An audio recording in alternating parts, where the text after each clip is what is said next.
रात होते ही mummy papa के कमरे से चिल्लाने की आवाजें आने लगती थी। एक बार मैंने सोचा कि मैं जाकर देखती हूँ कि वह दोनों किस बात पर लड़ रहे हैं। मम्मी पापा का कमरा मेरे कमरे के बगल में था और मेरे कमरे में खिड़की लगी हुई थी जो सीधा उन दोनों के कमरे में खुलती थी। वह खिड़की ज्यादा पुरानी तो नहीं, पर उसमें दो तीन छेद हो गए थे। मैं उन्हीं छेदों से अंदर की तरफ झांकने लगी तो देखा कि पापा मम्मी से कुछ करने के लिए कह रहे हैं, पर मम्मी मना कर रही थी। अचानक पापा ने मम्मी को कुछ ऐसा दिखाया जिससे वो मना नहीं कर पाई और पापा का साथ देने लगी। उन दोनों को ऐसे देख मेरे भी खुजली शुरू हुई और हाथों का सहारा लेते हुए मैंने अपनी खुजली शांत की, पर ऐसा करते हुए पापा ने मुझे देख लिया था। अगले दिन मौका पाकर उन्होंने अपने औजार से मेरी चीखें निकाल दी और रात भर मुझे हेलो दोस्तों, आज की इस रोमांचक कहानी में आप सभी का स्वागत है। मेरा नाम निशा है और मैं मुंबई शहर की रहने वाली। जी हाँ, मुंबई में हमारा एक आलीशान घर बना हुआ है जहाँ मैं अपने मम्मी पापा और दादी दादी के साथ रहती हूँ। मैं अपने माँ बाप की इकलौती औलाद हूँ, इसलिए मुझे बहुत नाजों से पाला गया है। मेरे मम्मी पापा ने बचपन से ही मेरी हर जायज और नाजायज मांग को पूरा किया है, इसीलिए आप मुझे उनकी बिगड़ी हुई औलाद बोल सकते हैं। मेरी उम्र 16 साल की है, लेकिन मेरा शरीर देखकर कोई यकीन नहीं करेगा कि मैं इतनी कम उम्र की कमसिन लड़की हूँ, क्योंकि मेरा बदन बिल्कुल एक 25 साल की लड़की की तरह हो चुका है और इसकी वजह मैं खुद ही हूँ। मुझे लेट नाइट पार्टी करने की आदत थी और यही वजह है कि 15 साल की उम्र से ही मुझे वह सब आनंद लेने की आदत पड़ गई थी। जैसा कि मैंने आपको पहले ही बताया था कि मेरा घर बहुत आलीशान है जिसमें 5-6 कमरे हैं। एक कमरे में मेरे मम्मी पापा रहते हैं, दूसरे कमरे में मेरे दादा और दादी जी रहते हैं जिनकी उम्र अब बहुत ज्यादा हो गई है, तो वह दोनों अपना ज्यादातर समय अपने कमरे में ही बिताते हैं। तीसरे और सबसे सुंदर कमरे में मैं रहती हूँ। बाकी के कमरे खाली पड़े रहते हैं या जब भी कोई मेहमान आता है तो उनके लिए तैयार कर दिए जाते हैं। अब मैं अपने मम्मी पापा की बात करूं तो मेरे पापा की उम्र 40 साल है और मेरी मम्मी की उम्र 35 साल है। उन दोनों की शादी छोटी उम्र में ही हो गई थी, इसलिए वह दोनों काफी जवान दिखते हैं। मेरे पापा एक बहुत बड़े बिजनेसमैन हैं, जिनका ज्यादातर समय अपने काम में ही निकल जाता है। मेरी मम्मी वैसे तो बहुत जवान और खूबसूरत है, पर उनकी सोच पुराने जमाने की है। उनका ज्यादातर वक्त घर के कामों और अपने सास ससुर की सेवा करने में निकल जाता है। जितना मैंने अपने मम्मी पापा के रिश्ते को समझ पाया है, सो उससे एक बात साफ पता चलती है कि मेरी मम्मी मेरे पापा को समय ही नहीं दे पाती है। वह उनकी सारी जरूरतें पूरी नहीं कर पाती है और यही वजह है कि उन दोनों के बीच अक्सर लड़ाई होती है। एक रात की बात है कि हम सब खाना खाकर सोने के लिए अपने अपने रूम में चले गए थे कि तभी अचानक से मुझे मेरे मम्मी पापा के कमरे से लड़ाई की आवाजें आने लगी।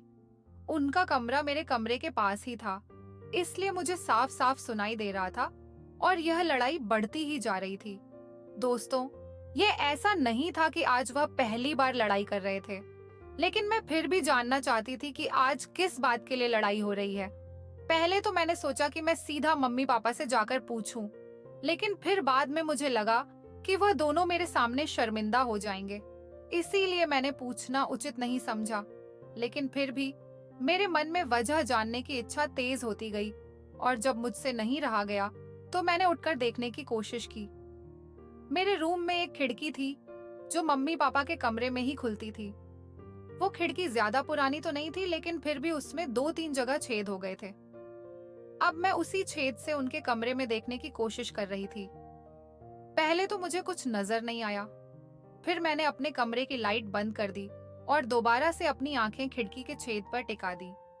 अंदर का नजारा देखते ही मेरे पूरे शरीर में करंट दौड़ गया। मैंने आज से पहले उन दोनों को इस तरह कभी नहीं देखा था। मेरे पापा मेरी मम्मी को जो कुछ करने के लिए कह रहे थे, लेकिन मम्मी उन्हें बार बार मना कर रही थी। अब मेरी नजर तो बस वहीं टिक गई थी और मैं चाहकर भी वहां से अपनी नजर नहीं हटा पा रही थी। अब वह दोनों कुछ बातें कर रहे थे, लेकिन मेरा ध्यान तो कहीं और ही था। मेरा दिल जोर जोर से धड़क रहा था। थोड़ी देर बाद पापा ने मम्मी को एक चीज दिखाई, जिसे देखकर पहले तो मम्मी गुस्सा हुई और फिर शर्म से अपनी नजरें झुका ली। अब उन्हें भी कुछ महसूस होने लगा था और फिर उन्होंने इशारे से पापा को अपने पास बुलाया। फिर मेरे पापा और मम्मी कुछ वक्त वैसे ही रहे जैसे एक पति पत्नी रहते हैं। लगभग 1 से 2 घंटे के बाद मम्मी ने अपने आप को ठीक किया और लाइट बंद करके सोने के लिए लेट गई। अब उनके कमरे में बिल्कुल अंधेरा होने की वजह से मुझे कुछ नहीं दिख रहा था, तो मैं भी अपने बिस्तर पर जाकर लेट गई। इतना सब कुछ देख लेने के बाद मुझे नींद नहीं आ रही थी। मेरी आंखों के सामने वही सब चल रहा था जो कुछ देर पहले मैंने देखा था। तब मैं सोच रही थी कि काश मेरे पास भी कोई ऐसा होता जो मुझे भी इसी तरह अपने प्यार में डुबा देता। यही सब सोचते सचते मेरे भी खुजली होने लगी। फिर मैंने पहली बार अपने हाथों का सहारा लिया, क्योंकि इस समय खुजली मिटाने वाला कोई मिलता भी नहीं। पर उस वक्त मुझे ऐसा लगा जैसे कोई मुझे खुजली करते वक्त देख रहा था। मैंने उस बात पर ज्यादा ध्यान नहीं दिया और अपने पुराने किस्सों के बारे में सोचते सचते मैंने आधा घंटे खुजली की और जब थक के चूर हो गई तो बिना पेंट पहने सो गई। अगली सुबह मम्मी ने आवाज लगाई, निशा बेटा उठो, सुबह के 7 बज चुके हैं, आज कॉलेज नहीं जाना है क्या? उनकी आवाज सुनकर अचानक से मेरी आंख खुली और मैं सीधा उठकर वॉशरूम चली गई। तो फिर से मेरी आंखों के सामने वही नजारा आने लगा। वह सब सोचते ही खुजली शुरू हो जाती। इस बार मैंने हैंड शावर की मदद से खुजली शांत की और फिर मुझे अच्छा महसूस हुआ। खैर, जैसे तैसे करके मैं कॉलेज जाने के लिए तैयार हुई और ड्रेस पहनकर बाहर आई तो डाइनिंग टेबल पर मेरा पापा से सामना हुआ। मैं रोज सुबह पापा को गुड मॉर्निंग विश करती थी, तो उस दिन भी मैंने पापा को उसी तरह विश किया और उनकी बगल वाली कुर्सी पर बैठकर नाश्ता करने लगी। थोड़ी देर में मेरे कॉलेज की बस आने वाली थी, इसलिए मैंने जल्दी से नाश्ता किया और बाहर आकर खड़ी हो गई। पर आज मेरा पापा को छोड़ के जाने का मन नहीं कर रहा था। कुछ सोच के मैं घर के अंदर आई और बहाना बनाया कि मेरे कॉलेज की बस निकल चुकी है। जब भी मेरी बस छूट जाती थी तो पापा ही मुझे स्कूल छोड़ने जाया करते थे। मेरी बात सुनकर मम्मी बोली, निशा अपने पापा से कह दो वो तुम्हें स्कूल छोड़ आएंगे। मैं खुशी खुशी पापा के कमरे में गई और उनसे सारी बात बताई तो वह मुझे कॉलेज छोड़ने के लिए राजी हो गए। मैंने कहा, पापा जल्दी तैयार हो जाओ, मैं लेट हो रही हूँ। तो पापा बोले, तुम स्कूटी निकालो, तब तक मैं शर्ट पहन के आता हूँ। मैंने जल्दी से स्कूटी निकाली और बाहर खड़ी होकर पापा का इंतजार करने लगी। पापा अक्सर मुझे कार से कॉलेज छोड़ने जाते थे, लेकिन उस दिन मेरे कहने पर वह मुझे स्कूटी से लेकर जा रहे। दोस्तों, यहाँ तक तो मेरा प्लान सफल रहा था, लेकिन आगे के प्लान में थोड़ा खतरा था, पर मुझे यकीन था कि किसी तरह वह भी सफल हो जाएगा। मैं उनके पीछे बैठ गई और फिर हम कॉलेज की तरफ चल दिए। मेरा कॉलेज घर से लगभग 10 किलोमीटर दूर था। घर से कॉलेज के बीच का रास्ता लंबा था और सुबह का वक्त था तो रोड पूरी तरह सुनसान थी। जब हम घर से 5 किलोमीटर दूर निकल आए तो मैंने पापा से कहा, पापा अब स्कूटी में चलाऊंगी, रोड भी सुनसान है तो एक्सीडेंट का खतरा भी नहीं है। तो पापा ने परेशान होकर कहा, हाँ ठीक है, लेकिन हैंडल मैं ही पकड़ूंगा। अब मुझे मेरा प्लान कामयाब होता दिख रहा था। मैंने उनकी बात पर सहमति जता दी। पापा ने गाड़ी साइड में रोककर मुझे अपने आगे बैठाया और मेरी बगल में से अपने दोनों हाथ डालकर हैंडल पकड़ा और धीरे धीरे स्कूटी चलाने लगे। लेकिन अब मेरा ध्यान स्कूटी चलाने पर नहीं था, क्योंकि मेरा इरादा तो कुछ और ही था। इसी तरह मस्ती करते करते मैं कॉलेज पहुंच गई और कॉलेज में पहुंचते ही मैंने फिर से पापा को विश किया। मेरी इन सब हरकतों को देखकर पापा अब थोड़ा सा परेशान हो गए थे, क्योंकि इससे पहले मैंने आज तक ऐसी कोई हरकत नहीं की थी। मुझे कॉलेज छोड़कर पापा वापस घर की तरफ चले गए। कॉलेज में आने के बाद भी मेरे दिमाग में वही सब घूम रहा था। अब मेरा दिल कर रहा था कि मैं पापा के साथ गाड़ी पर ही बैठी रहूं। तो अब पता नहीं मुझे क्या हो गया था। ऐसा कौन सा तूफान मेरे अंदर उठ रहा था कि मैं अपने पापा के ही साथ ऐसा सब कुछ करने के लिए सोचने लगी थी। खैर, अब आगे बढ़ते हैं। फिर मैं अपने मन की इच्छा और मेरे मन में चल रहे तूफान को लेकर घर पहुंची। उस वक्त लगभग 2 बजे बज रहे थे और घर में दादा दादी के अलावा कोई नहीं था। मम्मी कहीं गई हुई थी और पापा अपने ऑफिस में थे। कॉलेज से आने के बाद मैं वॉशरूम चली गई और फ्रेश होकर बाहर निकली। मैं बहुत थक चुकी थी, इसलिए चुपचाप बेड पर लेट गई और कब मेरी आंख लग गई मुझे पता ही नहीं चला। जब मेरी आंख खुली तो शाम के 5 बजे बज रहे थे। फिर मैंने नहा धोकर कपड़े पहने और मैंने कपड़े भी उस दिन कुछ अलग दिखने वाले पहने थे। अब पापा के आने का टाइम हो गया था, लेकिन मम्मी का कोई पता नहीं था कि वे कब आएंगी। शाम के 7 बजे किसी ने डोरबेल बजाई तो मैं भाग के गई और दरवाजा खोला। मुझे पता था ये पापा के आने का समय है। दरवाजा खोलते ही पापा मेरी तरफ देख मुस्कुराए और बोले, बेटा आज तो बहुत स्मार्ट लग रही हो। यह सुनकर मुझे बहुत खुशी हुई, क्योंकि अब मेरा प्लान अपनी कामयाबी के रास्ते पर जा रहा था। घर के अंदर आने के बाद पापा फ्रेश होने के लिए अपने कमरे में चले गए। ऑफिस से आने के बाद पापा तुरंत ही चाय पीते हैं, इसलिए मैं चाय बनाने के लिए किचन में चली गई। थोड़ी देर बाद पापा भी फ्रेश होकर किचन में आ गए और वहीं खड़े होकर इधर उधर की बात करने लगे। मैंने पीछे मुड़कर पापा की तरफ देखा तो उनकी नजर कहीं और ही थी। अब मुझे ऐसा लग रहा था कि मेरे मन की इच्छा पूरी हो जाएगी, और बस मैं ऐसे ही खड़ी रही। चाय बन चुकी थी, इसलिए मैंने पापा को चाय दी और बाथरूम में जाकर खुद को शांत करने लगी। मैं जैसे ही बाथरूम से बाहर निकली, मैंने देखा कि मम्मी आ चुकी है। उनको इस वक्त घर में देखकर मुझे बहुत गुस्सा आया, क्योंकि मेरी इच्छा पूरी ही होने वाली थी। पर अब उनके आने के बाद ऐसा कुछ नहीं हो पाएगा। मुझे पापा से अपने मन की इच्छा जाहिर करनी थी, जो मैं मम्मी के सामने बिल्कुल नहीं कर पाऊंगी। पापा भी मम्मी के आने के बाद थोड़ा दुखी हो गए थे, क्योंकि ना तो वही कुछ करते थी और ना ही उन्हें कुछ करने देती थी। मम्मी ने खाना बनाया और हम सब ने साथ बैठकर खाना खाया। खाना खाने के बाद पापा मुझसे बोले, निशा चलो थोड़ा बाहर घूम कर आते हैं। पापा मुझे ले घर के बाहर आ गए। फिर बाहर आकर उनका मूड चेंज हुआ और मुझसे बोले, चलो बेटा आज कोई पिक्चर देख कर आते हैं।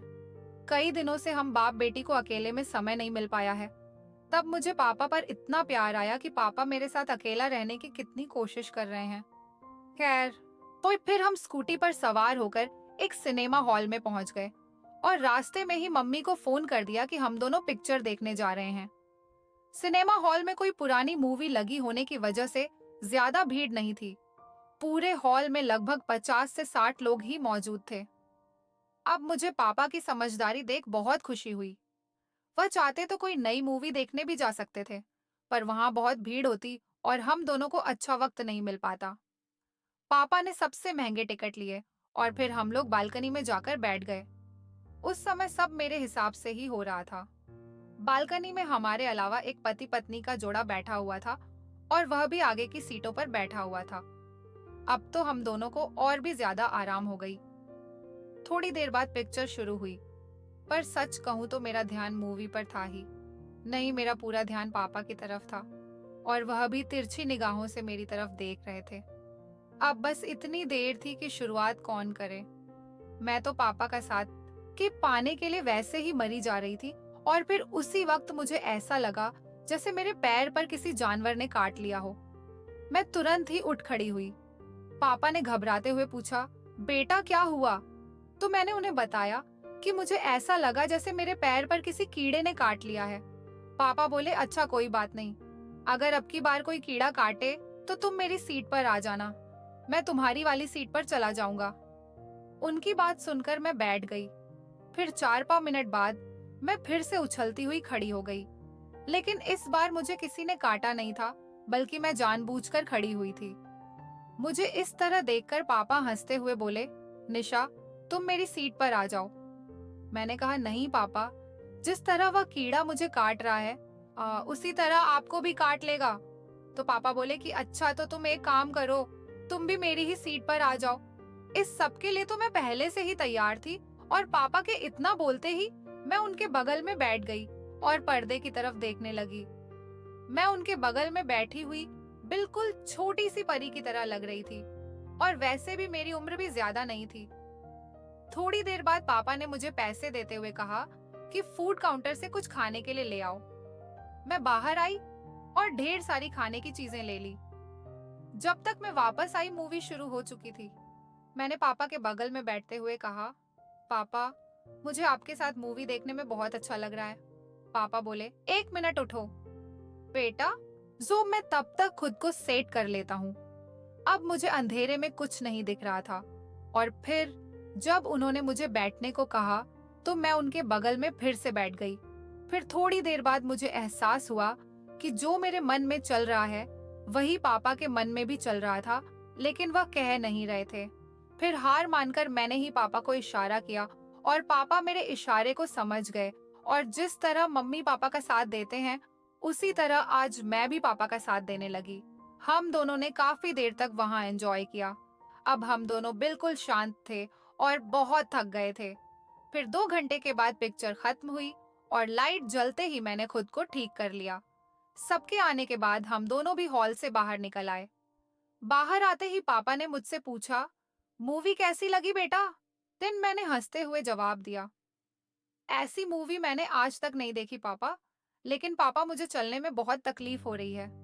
उसके बाद मुस्कुराते हुए पापा ने मुझे अपनी गोद में उठाया और पार्किंग तक ले गए, क्योंकि हमारी गाड़ी वहीं थी, और फिर मैं मुस्कुराती हुई गाड़ी पर बैठ गई। फिर हम घर की तरफ चल पड़े। उस दिन के बाद से अब मेरे पापा मेरा बहुत ख्याल रखते हैं और मैं भी अपने पापा का बहुत ख्याल रखती हूँ। कमेंट करके जरूर बताइएगा कि आपको यह कहानी कैसी लगी। आगे ही ऐसी रोमांचक कहानियों के लिए मेरे चैनल को सब्सक्राइब कर लें और बेल आइकन दबाना ना भूलें।